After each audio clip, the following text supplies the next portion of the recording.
Money, it's something we use every day. From buying groceries to paying bills, money makes the world go round. But have you ever stopped to think about where money came from? How did humans go from trading goats and wheat to swiping plastic cards? In the beginning, there was no money. People exchanged goods and services directly through a system called barter. Imagine a farmer needing new tools.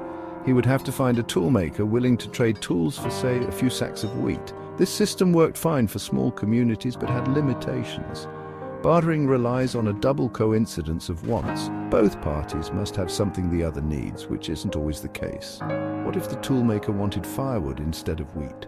The farmer would then have to find someone willing to trade firewood for wheat before approaching the toolmaker, making the whole process cumbersome and inefficient. As societies grew larger and more complex, the limitations of barter became increasingly apparent.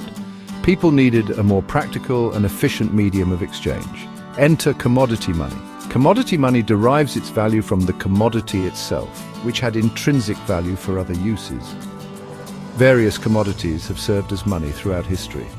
Cowrie shells were used in ancient China and Africa. Native Americans traded with wampum beads. Salt, tea, tobacco, livestock, all these and more have played the role of money at some point in time. Around 600 BC, a revolutionary idea took hold in the Kingdom of Lydia, present-day Turkey. They minted the first coins, typically made from gold and silver. These coins were standardized in weight and value, bearing the official seal of the issuing authority. Coins were portable, durable, and easily divisible, making trade much more convenient. This innovation quickly spread throughout the world, laying the foundation for modern coinage. Centuries later, in 7th century China, another significant development occurred: paper money. Initially used as promissory notes backed by precious metals, paper money eventually evolved into a form of currency not directly tied to a physical commodity. Section 4. Modern money from gold standard to fiat currency. For centuries, gold and silver backed most currencies. This system, known as the gold standard, provided stability and limited inflation. However, the 20th century witnessed a shift away from the gold standard towards fiat money. Fiat money is not backed by a physical commodity. Its value derives from the government's declaration that it is legal tender. While fiat money offers flexibility in managing the economy, it also carries the risk of inflation if not managed responsibly. The introduction of electronic banking in the latter half of the 20th century marked another milestone.